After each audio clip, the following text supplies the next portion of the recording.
fat has been made a villain. And so what's gotten lost is that fat is critically important for health. And furthermore, a bunch of what was thought to be wrong with fat, the main myth about fat is that eating fat makes you fat. So anyway, folks that are dieting now are part of this whole sort of, I'm going to get the fat out of my diet and then I'm going to lose weight. So actually what matters is healthy fat. So the fat that's typically in a potato chip does actually do things physiologically to a person that leads them to pack on fat. And it's pro-inflammatory. And when the person's more inflamed, they hang on to more fat. So unquestionably there are bad fats, and there are all kinds of examples in the United States and the Western world of fat ingestion that leads to fat deposition.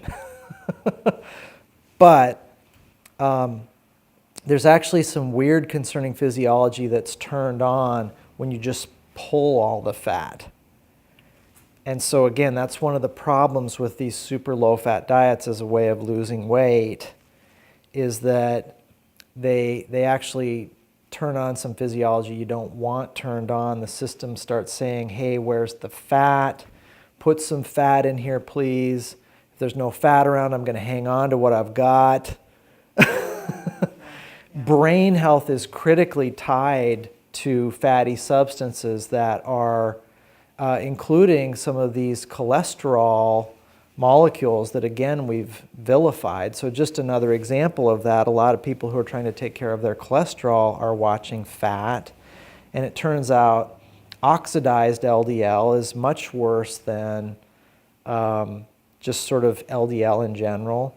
The number of LDL particles is really important, and the density of LDL, whether it's a little cannonball that can punch holes in the blood vessels versus a buoyant beach ball LDL that doesn't get into those nooks and crannies and cause trouble.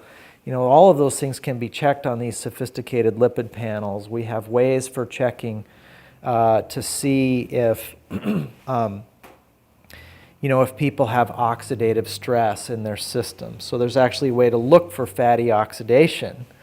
And anyhow, it's a little bit sad then that the punchline to these low-fat diets has been, if you reduce fat, you'll drop your cholesterol, you'll normalize your body weight, you'll feel and do great.